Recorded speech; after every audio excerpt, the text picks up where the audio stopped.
Here's Travinko. Lovely ball through towards Altidore. Altidore! Toronto FC's big acquisitions combine to tie the game. Joey Alfieri. The Two Solitudes Soccer Podcast with Duane and Kevin Laramie. The award-winning soccer podcast that covers every single aspect of Canadian soccer. And now, without further ado, here's Duane Rollins. And welcome to the Two Solitudes Podcast, a post-CBA Two Solitudes Podcast, a start of a new MLS season podcast, and a top of the league. Do you know who's top of the league, Kevin? Well, it's the Seattle Sounders. But you know who's almost top of the league, Kevin? Altidore? Yeah, well, Altidore's doing pretty good. I think there's a team in red that certainly gave a bit of a message to those who want to talk about philosophies and all sorts of... Oh, yeah, the Red Bulls played well. You're right. The Red Bulls did a good game. Toronto FC scored 3 goals. They won 3-1 over their Canadian rivals. Their edge rivals. At any rate, we're going to talk about that in the final segment. A bit more in the interview, too, because we have Daniel Squizzato live from a boat. We're not even kidding. He's on a boat when we interviewed him. You got some ambient sound to... This delightful ambient sound in there. Daniel talked about what it was like to be at BC Place as a TFC supporter. He talked about the U17s. He talked a lot about the Whitecaps too. You know Daniel, if you've listened to us long enough, you understand Daniel's style and what he brings to the table. And he brought it to the table from a boat, Kevin, and that's awesome. So why don't, before we go too further ado, we'll bring Daniel on, and then we're going to come back and we're going to talk a little bit about some fundraising efforts that we're having here at the Two Solitudes. Sorry, guys, we need to make sure you hear that. And then we're going to go into some CBA talk. We'll have some review talk and lots of good stuff as well. But before we do that, Kevin, let's bring Daniel on a boat. On a boat, everybody look at me, 'cause I'm sailing on a boat.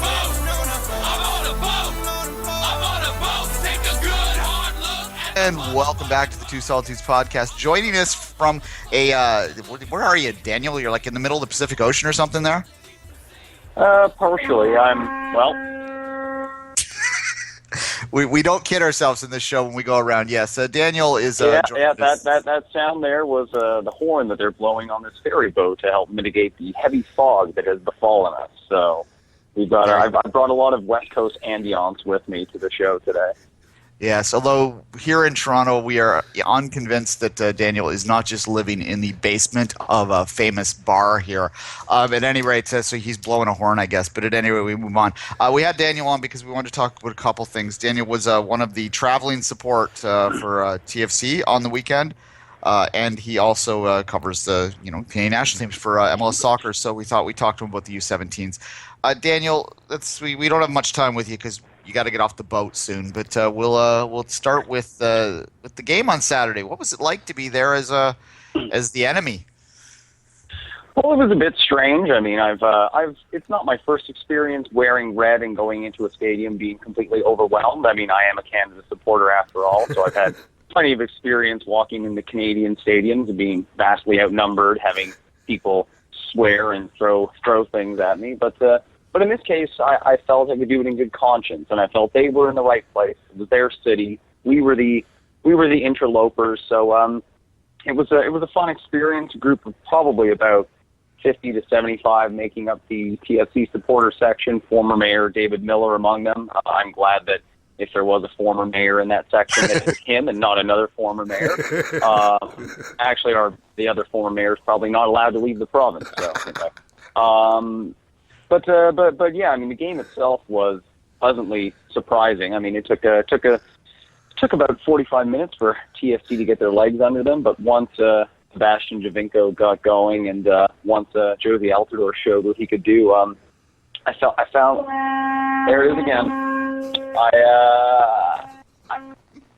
found this funny, dangerous little feeling creeping into the space between my rib cage, which was hope, which is completely stupid of me because this is the 9th year in a row I've done this, and probably the 9th year in a row that I'm going to be huddled in a pool of tears in about 6 months' time. But as for right now, it was a very encouraging way to start the season for Toronto and made the trip worth it for those of us who were in attendance at BC Place. And I don't know if you can hear the ambient Toronto sound I have going on behind me. There's sirens here in East York. But at any rate, Daniel... Oh, that's something new. Yeah, East York's lovely. And I don't know what your problem with David Crombie is. He's a nice guy. I've met David Crombie, former Toronto mayor, and you're talking. Never mind. I'm sure Kevin is just enthralled by this discussion of Toronto's civic political history. Oh, I just bought a new tie on eBay last week. Oh, that new tie, did you? Yeah. Oh God, you paid $5,000 for the tie. All right. Oh, that's $5,000. Yeah. So yeah, you can have to get the credit card maxed out. Daniel, you mentioned, let's get serious here for a half second, if that's possible. Although I look forward to the next horn.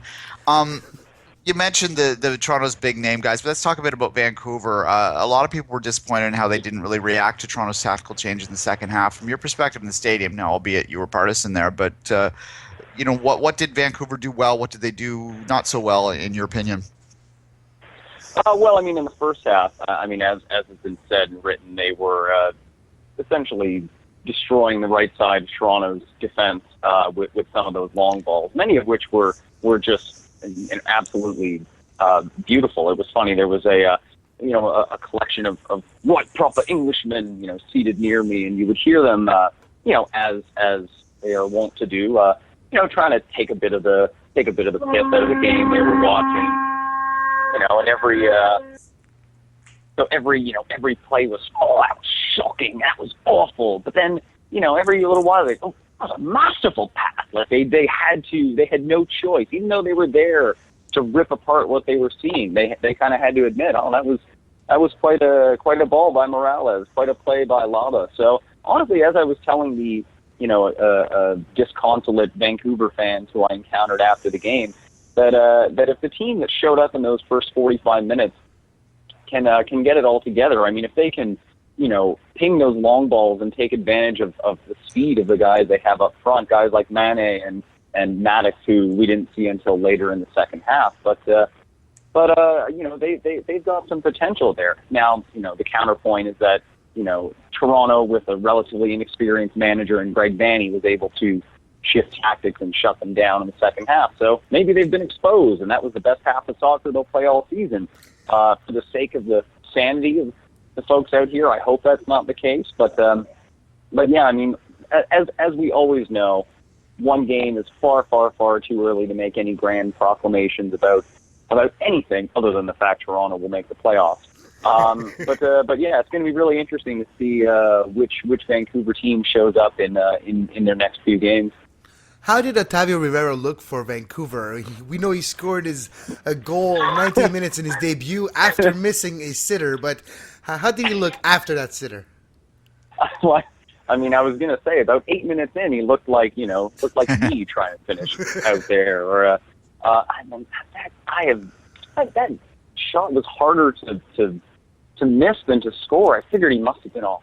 Anyway, I won't get into it. Everyone's seen the replays, but one thing I will say is it was neat to see.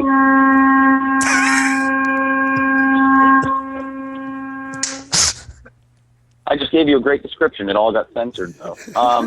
It was neat to see the passion that he had after scoring that goal, because you're never quite sure how players are going to react when they're new in a new setting, when they're in a new city, new country, new league, and I think he had a little bit of zip in his game. I mean, it's good to see players coming from, and I'm thinking also of Kendall Waston, another Whitecaps player who came into a new situation, came into MLS last season, and he bought in right away and said, I'm going to give what I have for this team. So I like the way Rivera looked, other than the missed sitter, of course, and I think it's really it's encouraging to see teams bringing in these younger guys as their designated players. I mean, to go back to the Toronto FC side of things, because given how much I'm talking about the Whitecaps, people might get the wrong idea. But going back to the Toronto FC side of things, despite the fact that Joey Alfieri is already a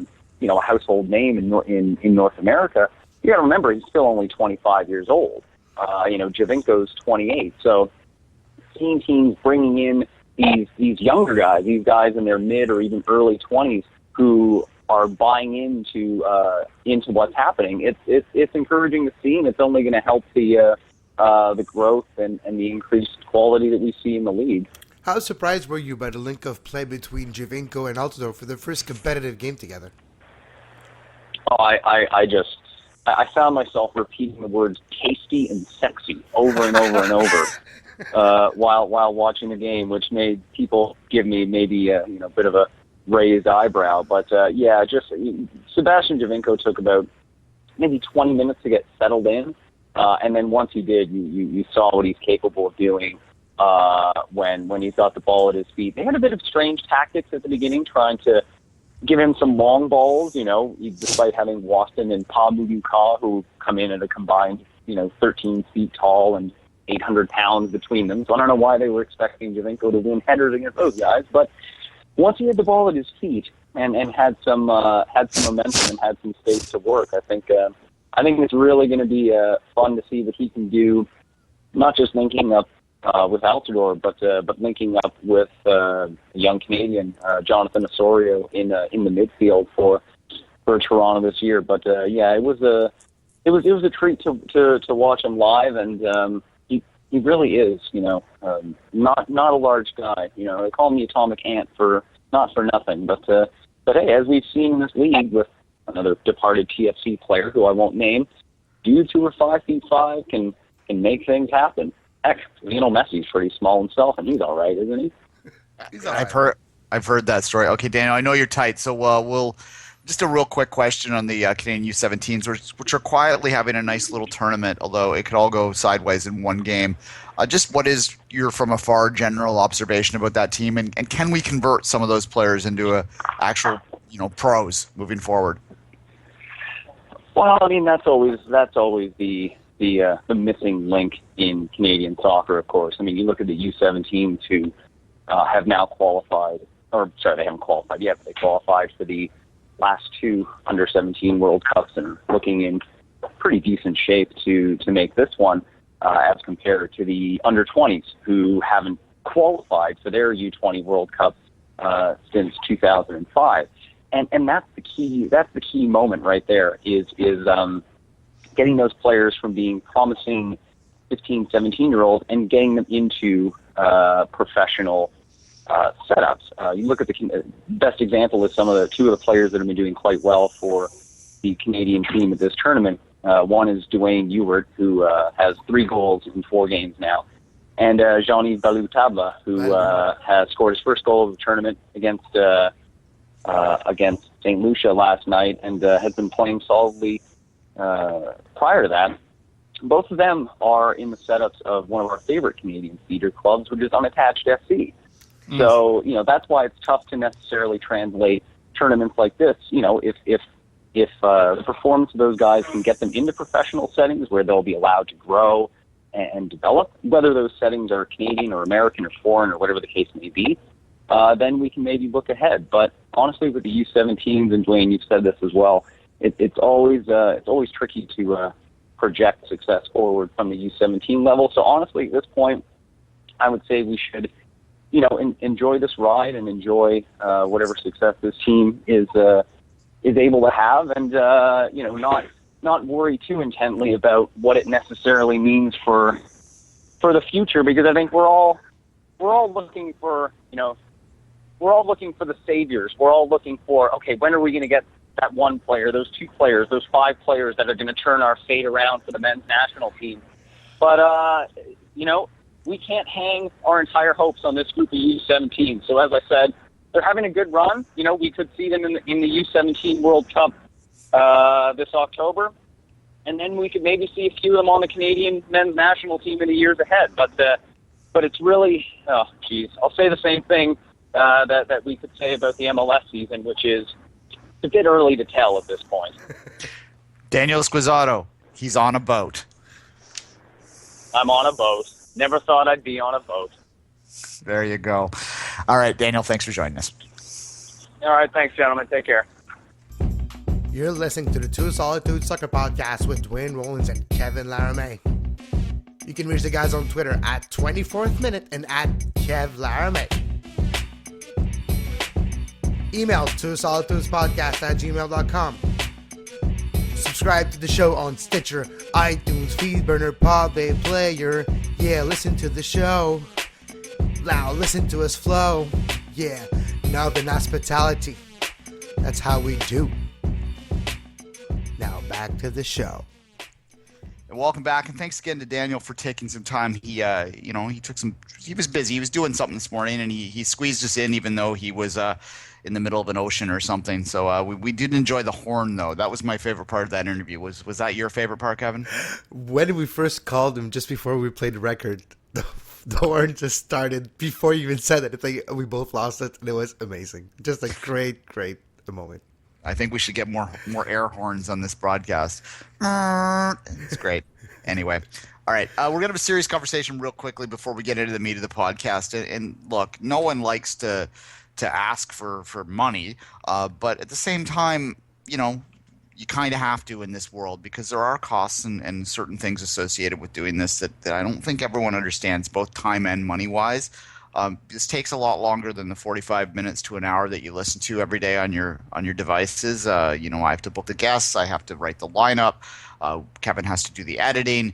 We have to, work out things on the phone over and beyond that. A lot of texting and things like that. So that's just the time aspect. And then you have bandwidth costs. I can't speak today.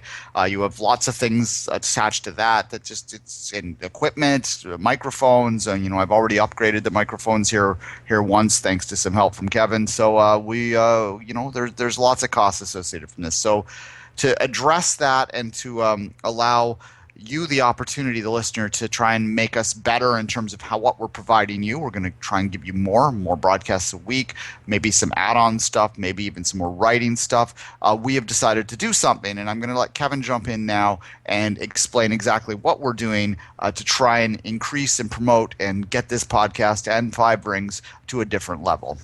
With the growth of the show in the last couple of months, more listeners are listening, and that means more bandwidth, more costs associated with the show. We're not here asking for $100 for you all the time. What we would like is just for you to give, if it's possible, if you can, give what you can per month. And the way to do it is with Patreon. Patreon is a service that allows you to become a patron of your favorite artist or your favorite content provider. And for that, just patreon.com, patreon.com/Two Solitudes, Five Rings. And you become a patron of the Two Solitudes and Five Rings, me and Duane. And if you donate $10 a month, if you pledge to support us for $10 a month, there's a lot of rewards included in this. And as it says on the website, and as a little surprise for everyone, it's probably the biggest rewards in the history of rewards, Duane. The biggest rewards in the history of awards. Yeah, I think so. I think that there are no bigger rewards. As an added thing to that, in the past, for many years, I wrote a column called Sober Second Thoughts after every TFC game, before many CFC games as well. It was a column. It was a thing that people enjoyed on CSN. I had to discontinue that simply for time reasons. There were other things that I needed to do that were making it harder and harder for me to get that out in a time that made me comfortable.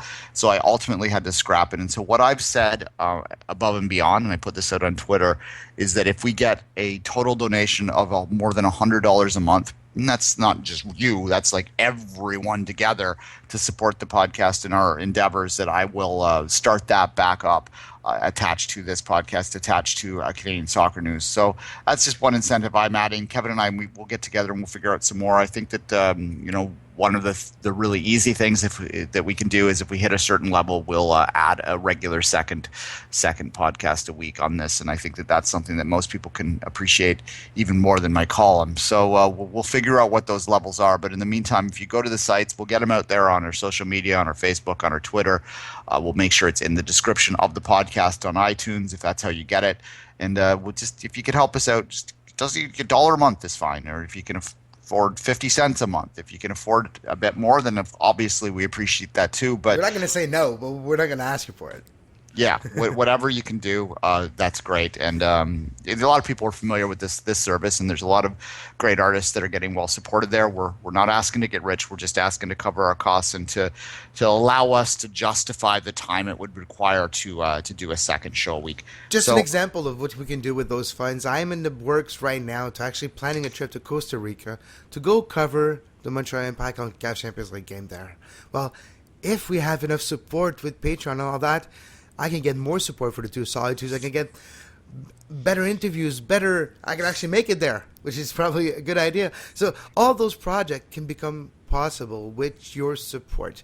Videos, we already did some videos on our YouTube page. There is a subscribers only part of Patreon where we could do some radio shows, TV shows for you all. So with your support, there's a lot of content, and you can get more in-depth coverage of the beautiful game in North America that seems to be lacking everywhere else. All right. And we'll also, of course, this is for Five Rings as well. We'll have a Five Rings specific conversation probably tomorrow when we do Five Rings. But in the meantime, let's move on and let's get back to some CBA conversations. We didn't wrap up the CBA last week. We did a lot of shows last week, and when it wrapped up, I think there were 1,000 different things out there. So we moved on. But I did want to have a conversation now. We have some audio we're going to run, and we thank TSN Radio in Montreal gave us that audio. Yeah, correct? Joey Alfieri. So we do thank them for that. So we'll run that in a second. But before we do that, Kevin, I thought I'd ask what your thoughts are on the CBA as it was constructed and what we know of it for so far. Kind of a mixed feelings because I'm happy to be watching soccer, happy to be covering the MLS. What I'm kind of mixed feeling about is it seems like it's a missed opportunity for the players. They had leverage. They had some sort of power with the league, wanted to start with all the new teams and new everything surrounding the 20th season, and the players had a little something of leverage. And like Wandrille Lefevre is going to say later on, it almost seems like a missed opportunity that they did not use that leverage properly, but it's a democracy at the end of the day. More players voted for us than against us. Yeah, absolutely. And I think before I come in with my 2 cents, let's run that clip, Kevin. We'll listen to what they had to say. And again, thanks to TSN Radio in Montreal for providing that to us. And we'll run that. We'll come back and we'll finish up the conversation and move on to the on-the-pitch stuff. So, Wandrille Lefevre, Players Union rep for the Montreal Impact with Joey Alfieri. Wandrille, so obviously first issue at hand is you were heavily involved, one of the player reps for the CBA. Your thoughts on getting the deal done, and what do you think of the deal the night after it's announced? Well, you know what, obviously as I read on the social medias and everything, yeah, as a team, Montreal, we disagree with the proposition that was on the table yesterday, but you know, we send our thought on that proposition. Then it's a vote. It's democracy, and we respect it. We have to move on. It's as bad as it is as we think. We stick together. We stuck together as a team, and then we move on. We have a game as soon as Saturday, and then Champions League and everything. So it's good for the fandom. Was free agency the big sticking point? Is that the main reason why you guys don't like it? And I mean, was there anything else that stood out for you guys? I won't go too much into detail, but there are 3 major issues: free agency, minimum salary, and the evolution, and the salary cap, and the evolution again. I mean, in terms of free agency, obviously, I mean, this is the first time it's introduced in the league. So it's hard to hit a home run, but at the same time, it seems like 8 years of service is a little bit extreme, and you have to be 28. Yeah, first, I think that as we used to say, Rome wasn't built in one day. So this is a big step. This is a step. I think we should have done a bigger, even bigger step. 8 years of service is a lot in a league where most of the players start their career around 22, maybe 23. That means the 28 years old is really rare. Not a lot of players will be eligible at that age. Pretty much early 30s maybe. So yeah, it's a step. I think it's not a big how do you say? It's not a good step enough, but anyway, like I said, we have to move on. I'm happy that as a team we stuck together to the end. And then that's it, you know. Was it unanimous as a team, or were you guys kind of split for and against? No, it was unanimous. From the DPs to the smallest guy, it was unanimous. We were together. We thought that by sticking together, that was the best chance that we have. The strike was a leverage for us, the best leverage that we had. At the same time, I don't want to penalize the fan for that. You know, it's not what we wanted, but it was one of the leverage that we have. And anyway, like I said, the deal is done. Roma wasn't built in one day. See you in 5 years, and maybe we'll be able to reach something better. You know. I know you want to move on, but I mean, at the same time, you have to admit it's very difficult to sign the CBA, officially on Thursday maybe, and then have a game on Saturday, right? Yeah, it's not the best way to prepare a game, especially for us, because we were at the same time we were focused on the game that we had Tuesday, emotional game, emotional ending. We served on the bus also. That was the day after. And at the same time, us the reps, we had to focus on the CBA that was about to be signed or not signed, whatever. Yeah. But this is our job. This is part of our job. It happens every 5-6 years, and we knew it was about to come, and we knew the last day before the season was about to start. We knew that it was to be like this. So, it's our job. We're professional, and we're ready for Saturday. Don't worry. I think you bring up an interesting point because people see the jump from the minimum salary going from 36.5 to 60,000, and they assume that that's where the players hit the home run. But from what you're saying, I mean, that's not high enough, essentially, right? No, that's not high enough. It's pretty much the evolution. We're not happy with the evolution because there's a jump. To be honest, it's not true that it's from 36,000 to 60,000 because there's two different status on the player. If you're a reserve player, your salary will be 50,000. And if you're on the senior roster, your salary would be 60,000. So there is kind of two minimum, which leads to one minimum. The minimum is 50,000, not really 60,000. Then it's a big jump for 1 year. But then when you look at the evolution, it doesn't move that much then over the 5 years. That's where we as a team were a little bit disappointed. But like I said, it's not the only issue. Also the salary cap, there is we gain, but we gain not that much over the 5 years. And free agency, yes, it's a step. It could have been better. The question I wanted to ask, a lot of fans, the one that they want to know about, the fourth designated player. Did it ever come up? And was there any headway made in terms of that, or is everything staying the same? No, as far as I know, it never came up in the discussion. We were more worried about redistributing the money, the financial economics aspect through all the players, and not only bringing guys from outside the league. We wanted to reward the player that built the league, not the player that are not in the league anymore or yet. I mean, you know what I mean. Yeah. It was important for us to reward all the players. Thank you. Yeah, no problem. And look, I mean, it's not my position, Kevin, or yours, or any fans really, to have too strong of an opinion on whether they should have struck or not, because it's not our livelihood, it's not our risk at play. And I always tried to maintain that. As much as in my mind, I kind of was cheering for them to force the issue because I truly do believe. Can't speak today.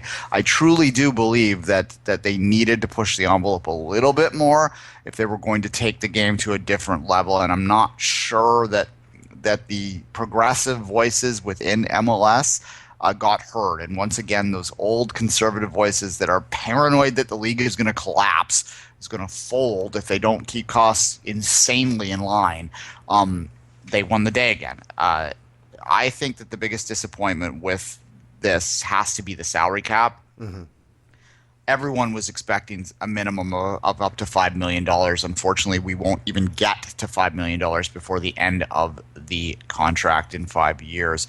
That maybe was the only good thing, is it was maintained to 5 years because the owners wanted it to go to 8. So the cap, for those that don't know, and I put it out on my Twitter if you want to scroll back for it, and I'll try and find those numbers again later and tweet them back out. But it will get up to, it's like $4.9 million in the final year of the CBA. That's just not enough. It's not enough if you believe the rhetoric. And I guess this is where I go from here, Kevin. It's time to not even give them. It's not even a joke anymore. That rhetoric is just it's stupidity if they believe it at all, because there's no way on earth that MLS can become, quote unquote, one of the top leagues in the world by 2022 if they're going to pay players $4.9 million for the entire roster minus the DPs. It's ridiculous. It beggars belief, right? I think you just put the nail on the head. It's artificially possible. If you put more DPs, then that money's not against the cap. What if by 2022 there's 6 DPs per team? Then the cap doesn't have to be really higher to accommodate those players. So it's like artificially boosted, and I think that's wrong, because I think the most amount of players should get the most amount of money and not the other way around. And if there's more DPs, that's the way it's going to be. But the one thing I'm really happy coming out of this little interview, we just listened to it again, thanks to Joey Alfieri, is the fact that Wandrille Lefevre says, in our team, included, from top to bottom, every single player was united. From the DPs to the academy players. They were all in agreement that for the future of the game, they need to at least look at the things and more question it. And that's the one point that's important. Some of the people in Montreal, like you said, are maybe more aware of the whole labor situation and maybe ask more questions, and that's why they had the position they had. At the end of the day, like I said, we don't want to start any controversy here. They agree with the decision in it because it's a democracy, and they voted against it, but they didn't win the vote, and it's a democracy, so they still agree with the decision. But like I was just going to say, it's important to realize that the most amount of players need the most amount of money, and it's not the case if you include DP, Duane. Yeah, look, there's what I've heard too. Well, it's not even a secret here. Is that the DPs and the DP rule and all those cap exemption stuff that isn't CBA related. That's league rules and regulations and transactions related. So the league they usually work with the players union a little bit on these issues, but the league can change those rules. They can add DP slots. They can change how DP slots affect the cap without going through a CBA negotiation. And that's what has been suggested to me. What's been suggested to a lot of people out there is that's kind of the league's plan. Their thinking is that they can increase the level of the league by bringing in greater stars. Now, my issue with this is, and it comes down to the negative thing you always hear about MLS is it's quote unquote a retirement league. Mm-hmm. I have always maintained, as much as that MLS fans and some MLS executives will push back against that label, I don't think that they actually really care about that label. I think they on some level strategically want to be a retirement league. They want big names to come when they're 29, 30. They want to come in a little earlier than 38, 39. But they're okay with guys coming in their early 30s because they want that star power. I think that's what they really, if you look into their business model, that's what it is. I think they're not dumb. They understand that the idea that they can supersede the Premier League or Serie A or La Liga or Bundesliga in talent level by 2022 is patently absurd. Like it beggars belief, like I said. But what they can do is that on a marketing level, they can maybe catch up a little bit more and become a richer league, a more profitable league, a better business league. And that's not very exciting from a fan perspective because we all want the level of the game to grow. But I think that ultimately is the business model, is that they think that they can supplement, maybe add a fourth, maybe even a fifth eventually, and have some bigger names that come in here. And then, they sort of pat everyone on the head with the development side of things by spending more money on the academy, and the teams that want to spend money on academy players, and that's great because they could ultimately sell those guys on too. Mm-hmm. Sure. Yedlin, even Daniel Henry to a certain extent here, although he's not getting anywhere near the hype in the U.S., and we all understand why that is. But it's Canadian. Yes, but Yedlin is obviously the poster boy for that they like that side of it too. So they enjoy their academy kids when they, the one every few years gets sold on to a Premier League team or makes the national team in the U.S.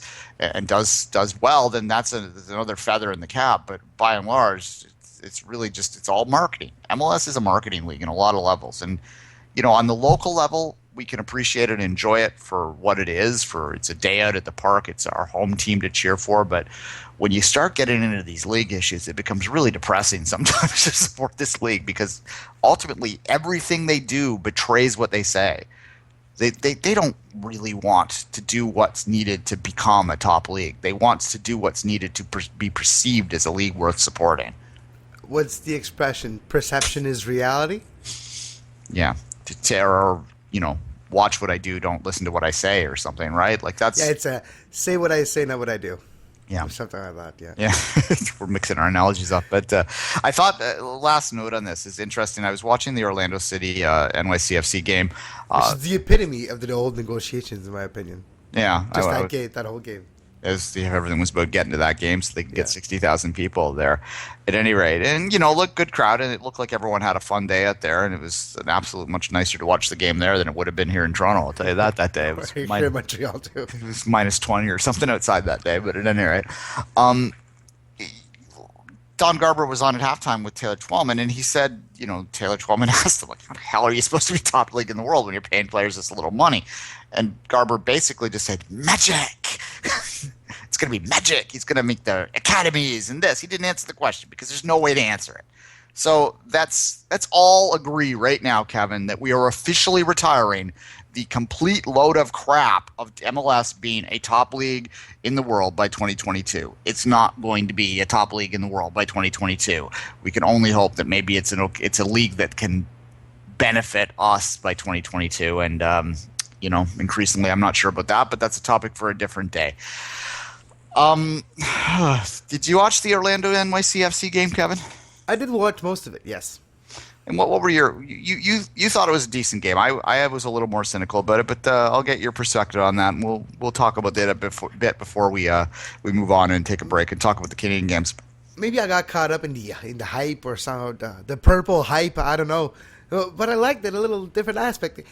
It's something new, and it's something that you don't get to see often. Two new teams in a league with different looks, different players, some new, some you don't know, some you do know, some players you've seen play in different teams, all combined together because of expansion. So for me, those type of games always have something interesting, something out of the ordinary, because you don't get to see that often. And see players like Kaká, Villa, seeing players like Kale making his debut, like a notified debut, got a straight red card.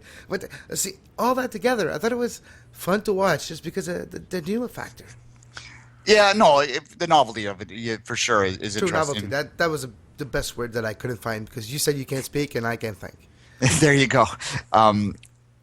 Look, I thought the quality on the pitch was a little bit lacking at times, but that's to be understood. These are two teams that are expansion teams, so their depth is not going to be nearly as there. You have players like you have Kaká, you have David Villa that are out there, but those guys, they're not necessarily going to be linked up with their other players just yet. They're teams that are a month old, which I thought it was hilarious where Orlando was singing to NYC, "You Ain't Got No History," which is, Orlando City's been around for 8 years or something, and some of that was in Austin, so it's kind of ironic. But at any rate, 4 years in Orlando. Yeah, so there's your history. Anyhow, Hey, but you have to be cynical about those things. It's still 4 more than CFC. So anyway, yeah, exactly. At any rate, but they all have the same amount of MLS history at this particular point in time. So, but that Discarud goal, that mixed goal, was pretty good. Yeah, that was I thought that might be the goal of the week, actually. And that's, the TFC Altidore goal I liked as well, but that could have been partisan reasons, but there's a lot of nice to like about that. But no, the mixed goal was beautiful, curled in, kind of made the ball awful quiet there for a little while until Kaká got the artistry off blocking it off or blasting it off the wall, deflecting into the corner. But at any rate, every highlight package of that goal, you never see the actual goal. You just see Kaká hit it, then his reaction running away with celebrating. You don't actually see the free kick hit the wall and then deflect. It was you don't so see ugly. Saunders sitting on the ground with his hands up going, "My God, are you kidding me?" I guess that's the other talking point from the game is Saunders whacking his head off the post and whether or not the concussion protocol was followed there. And look, all I'm going to say on that is that we're not doctors, so we don't know. We weren't there. Not every time I fall and every time I stub my toe, I don't break my toe, right? Sometimes when you hit your head, you don't get a concussion. So we're not there. That said, you would hope that the protocols were followed, and I guess that's really all we can say. Kevin, you didn't go to medical school. No, I didn't. But I did have a couple of concussions before, though. Okay, so we're qualified to. And I know a lot of people out there saying, "Oh, that's why." Yeah. That explains it. There you go. I think I've had about 50 concussions in my life. Oh, that's why. Yeah, well, this explains an awful lot. There's a great story I can make on a better day with me when I was 10 years old, racing around my school and being knocked out cold for 5 minutes. And of course, this being, back in the day, we just sort of suck it up. Let's go. Don't cry. You're tough. Like home. We're good. It's all good. Anyway, Yeah, so let's hope Saunders didn't have a concussion there. That's all I really wanted to say on that. Other games this week, Seattle obviously was very impressive. LA was very impressive. It's early days. It's a lot of sloppy play out there. That's the thing about MLS. Is the first 6 weeks of the seasons are almost extension of the preseason in a lot of ways because it's a playoff league and so many teams make the playoffs. Obviously, the goal to me in the first few weeks of an MLS season is just to not get caught behind, to not get so buried like TFC did a couple years ago that you can't catch up, because really it is a league about how you finish, not how you start. Yeah, don't get gapped. Don't have a 10-point gap already between you and the top if you want to make it somewhere in this league this year. Which is what happened to Montreal last year, what happened to Toronto in 2011. That's all you really want to do is to be just getting a few points. So that's why, we'll talk about the TFC game in a minute, why it's so vital that 3 points is huge, because they're on that long road trip, and every point they get on that road trip is bonus in a lot of ways, because they just don't want to get buried. At any rate, anything else you want to say about the opening weekend before we take a break and come back and focus in on the Canadian teams, Kevin? An opening weekend of a MLS never crept up on me that quickly. With the whole CBA stuff, we had to shift gears between covering a work stoppage and covering a league in 24 hours. And it seemed like it started anticlimactically, excepted with that Orlando game. It was hard for me to get to the habit of just refocusing on, okay, where do I get all my scores again? Just because it started so abruptly. But I think I got my gears on now. MLS Live and all that is back on, and I think I'm pretty much caught up. So yeah, it was a really rough weekend. Yeah, absolutely. You're right. I mean, my mindset was not, the games are on. I didn't write previews this year because I wasn't sure the season was starting. So it's basically every podcast. There's no preview this year. There's none. Yeah, then we had to talk about CBA right up to the last minute. So we're glad from a fan perspective that that CBA is dealt with, and we can focus on the games, and hopefully the NASL season can add a little bit of value to us, and the USL season starts really soon too. So a lot of football coming down the pipes. Can't wait to get going on it, and we're going now. Let's take a quick break, Kevin. We'll come back. We'll focus on the Canadian Review. The Canadian Review on the Two Solitudes Soccer Podcast.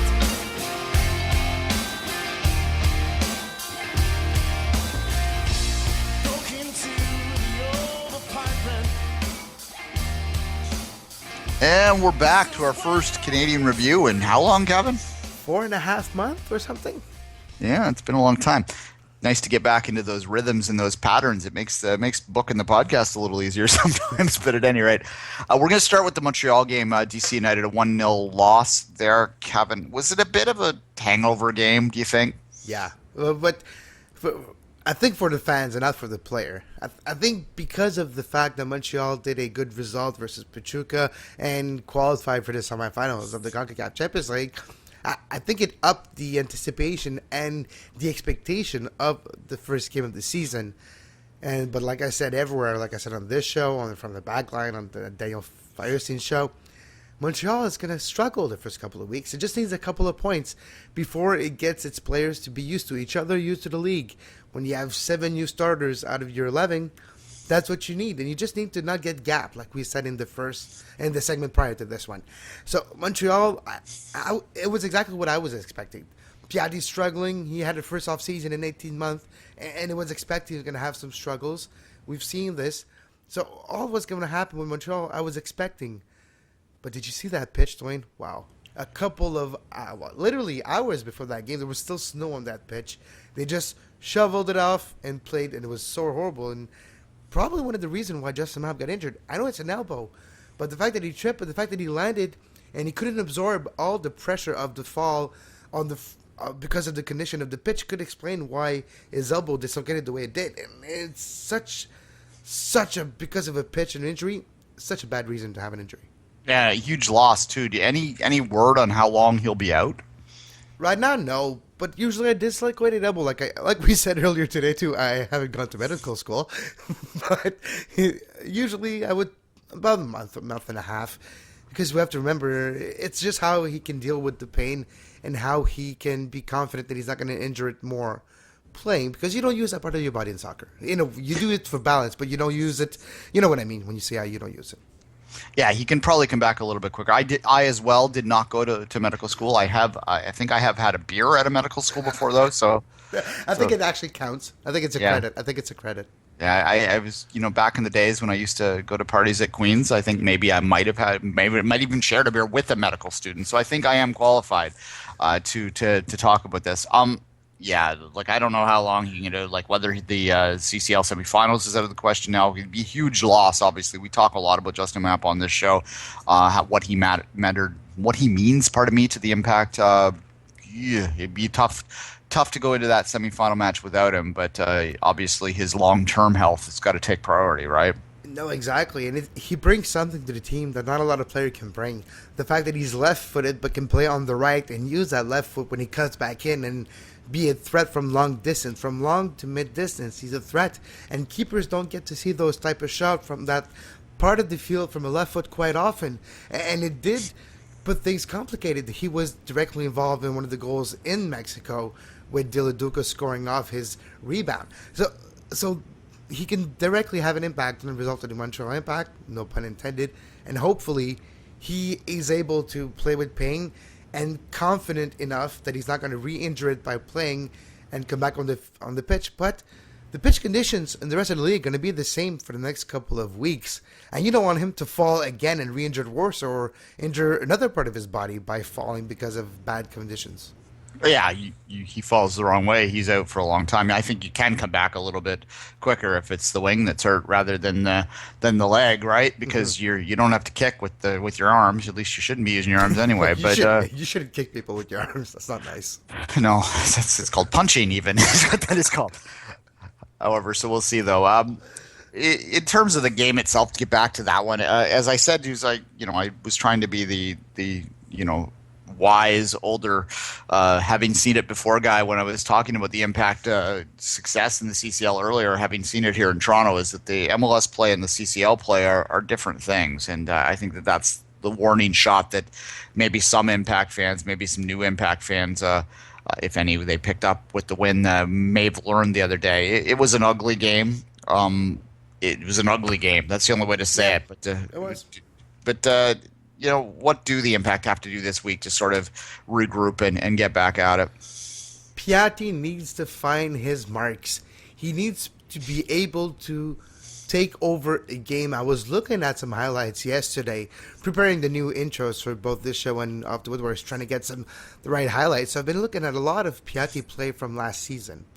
And he just came out of San Lorenzo into MLS, and without a hitch, he just picked up where he left off, started scoring goals and doing assists, just taking over games.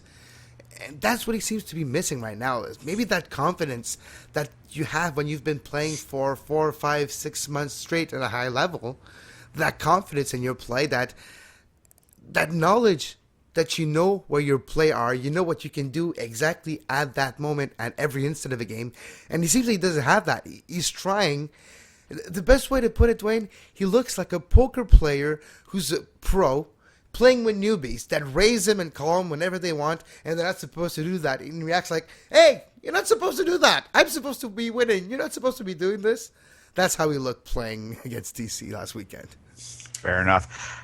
But the game everyone's thinking of in Montreal right now has to be that semifinal matchup. Any word on what the ticket sales are or anything like that yet? 15,000 tickets sold. They started being sold Friday at noon.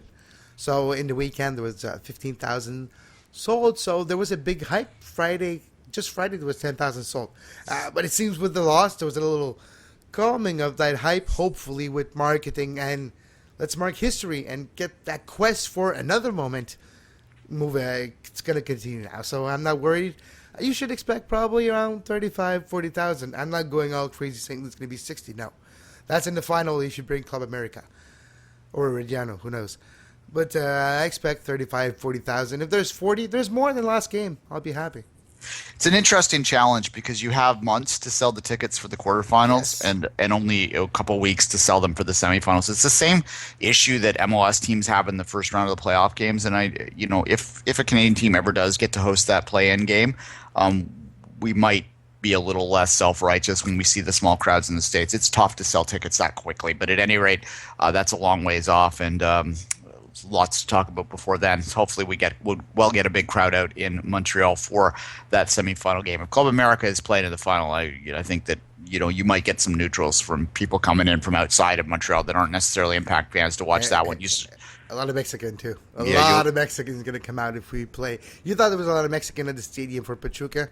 Wait till Club America comes, which is probably one of the most favorite club, a club with the most expats fan outside of Mexico. This club and club like basically America. Guadalajara. Yeah. Yeah, Guadalajara and America are the two big clubs historically down there for sure. Yeah, I think the difference would be that I don't want to judge who those folks were that were cheering for Pachuca in that game. I suspect many of them were just expats that wanted to cheer for a Mexican team. Yeah, they were wearing a Mexican national team jersey, so yeah.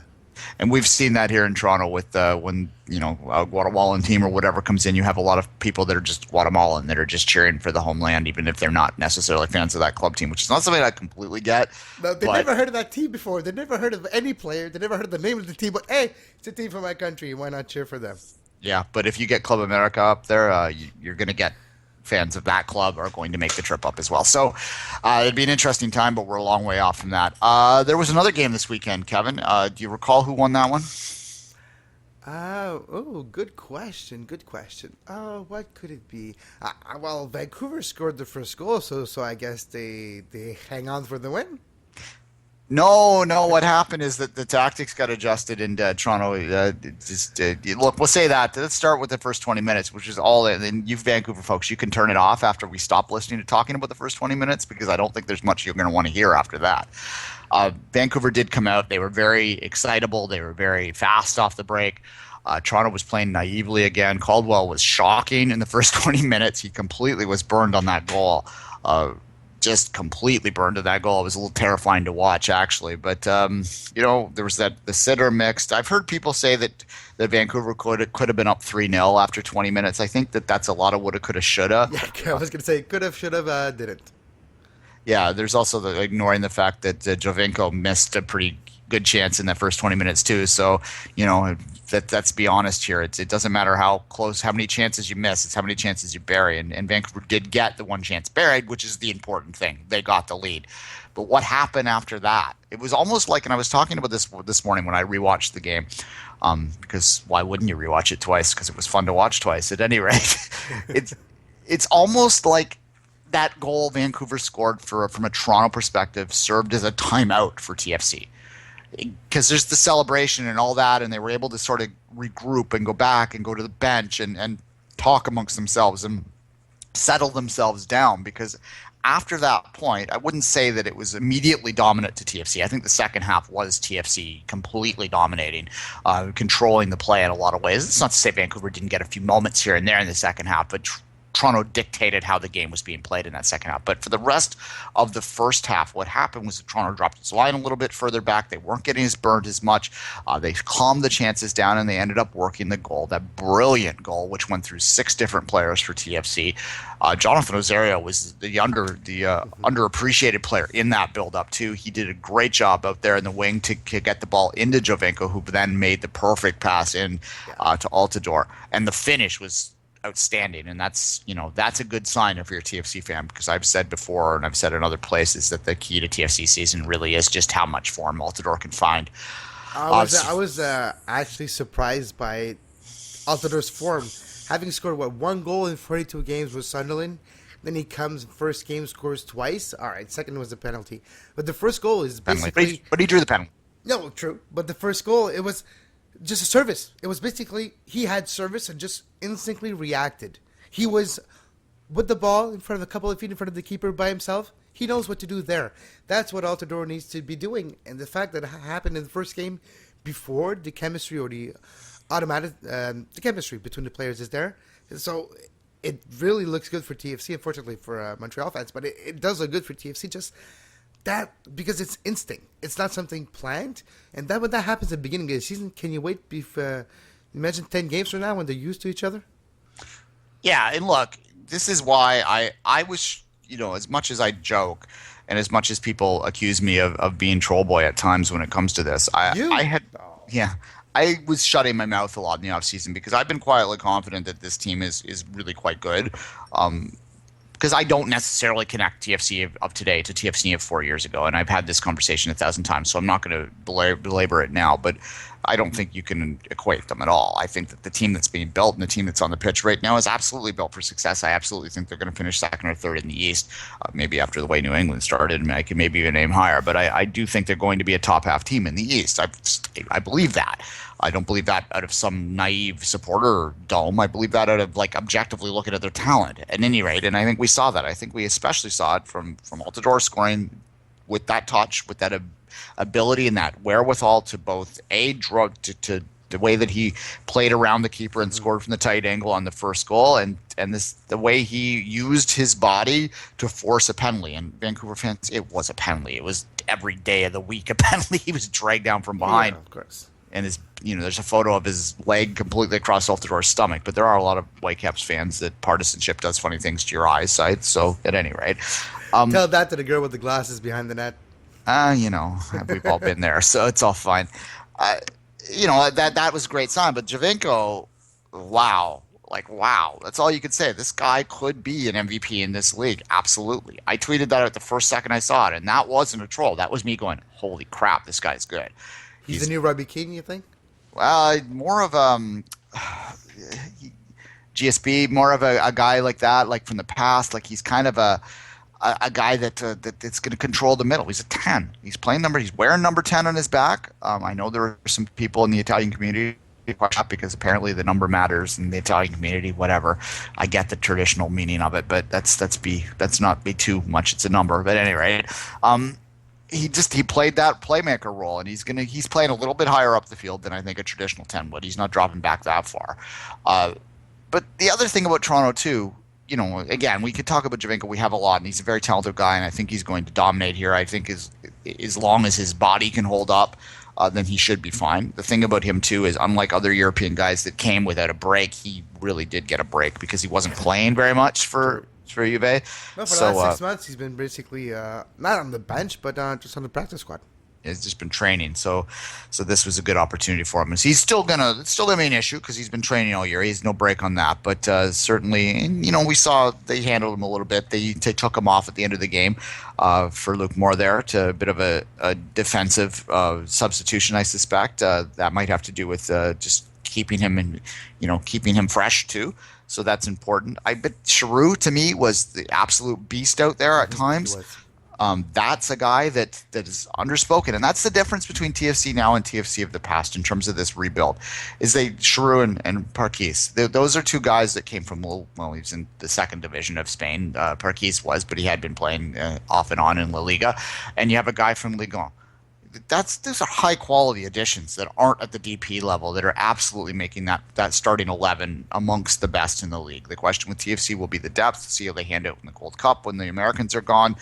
These are all questions to be answered later on. But in terms of a start, you couldn't have asked for much more. 3 points against Vancouver, especially Vancouver with the whole narrative leading into this, the Moneybags FC, and they're trying to fan the flames about how different philosophies and all that. Yeah, and Altidore 2 goals.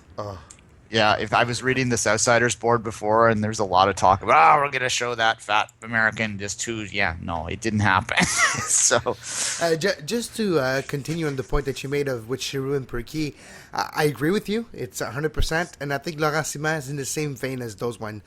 Even though people are clamoring, he didn't play that good, he was burned with the penalty and all that, he is a dominant force in the defense, and I think it's the same type of player that Giroux and Perky are going to be for Toronto.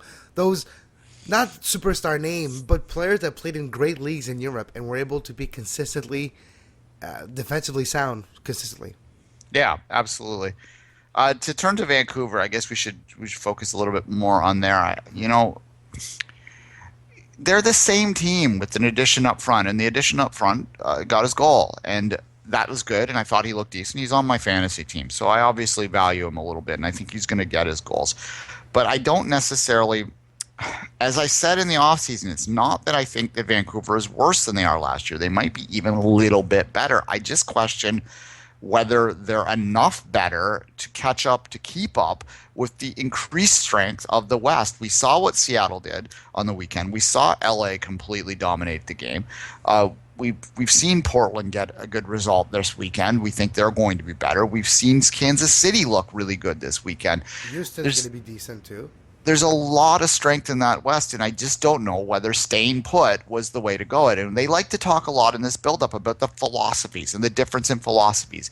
I think talking about their difference in philosophy between them and TFC is a really polite way of saying they're cheap sometimes, because Vancouver makes a lot of money, and maybe Whitecaps fans should be demanding a little bit more from the DP side of things in the Whitecaps.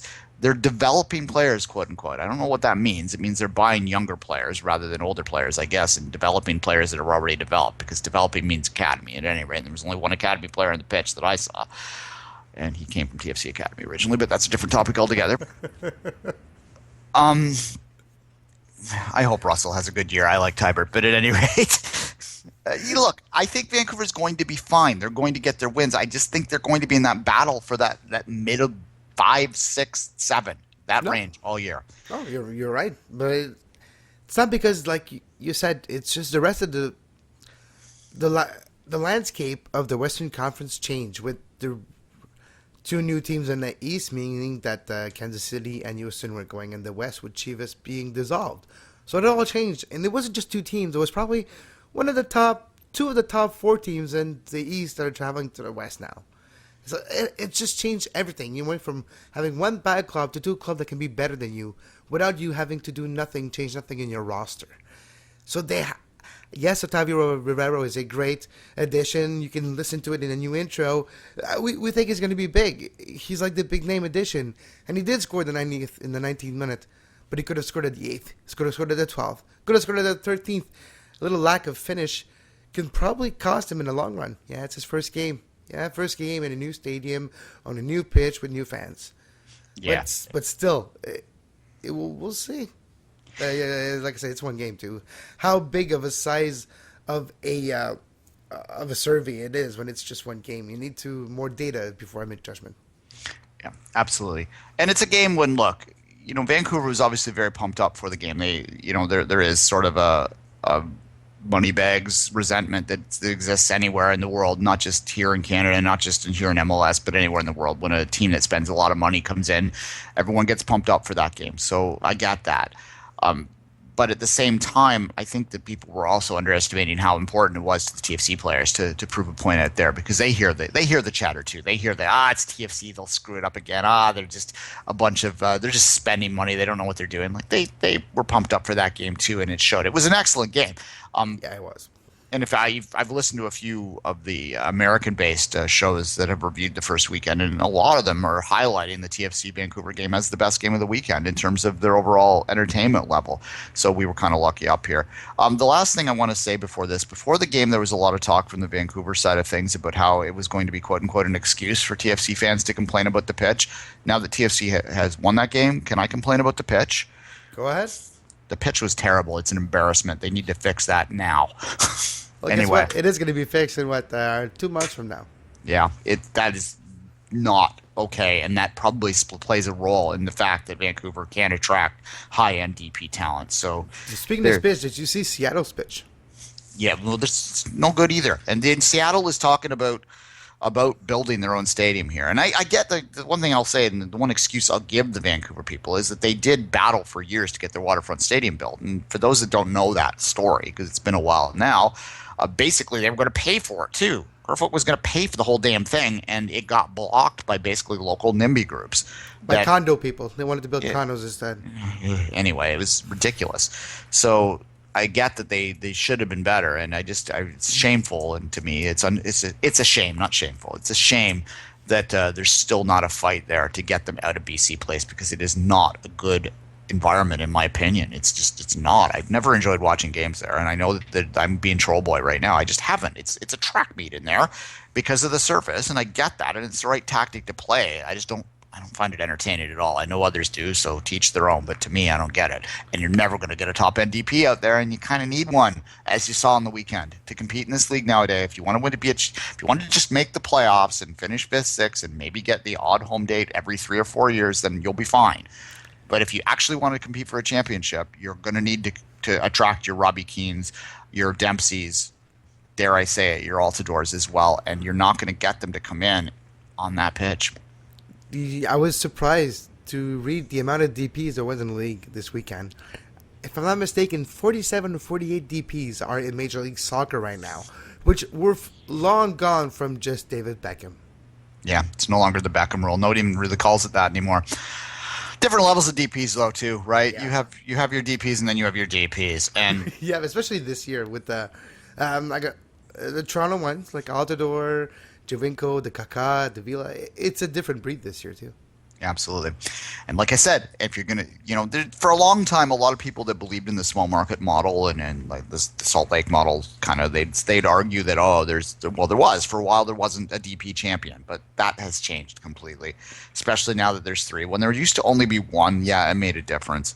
That was back in the day when Beckham came in too. You got to appreciate that the cap was under $2 million at the time too, because you have $2 million and $350,000 being taken up by one player. Yeah, it was hard to build the roster around that. But now when it's up over $3 million, and you have 3 of them that you can play with, and you have the young DP rule, and there's lots of different things there. You absolutely have to have them, and every team sort of recognizes that. But I would make the further argument that not only do you have to have a DP now, you have to have a big name DP if you're truly going to be a championship contending team. I guess my final thought on that is that me saying that Toronto FC is a championship contending team? It's too early to say that, but Yeah, because Montreal have 1-2 around the 30-year-old Piatti, and I don't think Montreal's a contender yet. So yeah, there you go. All right. Thanks for Daniel again coming on. Have a listen to our fundraising efforts there, guys. And until that time, until tomorrow when we come back with 5 rings, and next week when we come back with this, Kevin, say goodbye. Patreon.com/2 Solitudes 5 rings. And until next time, have a great soccer.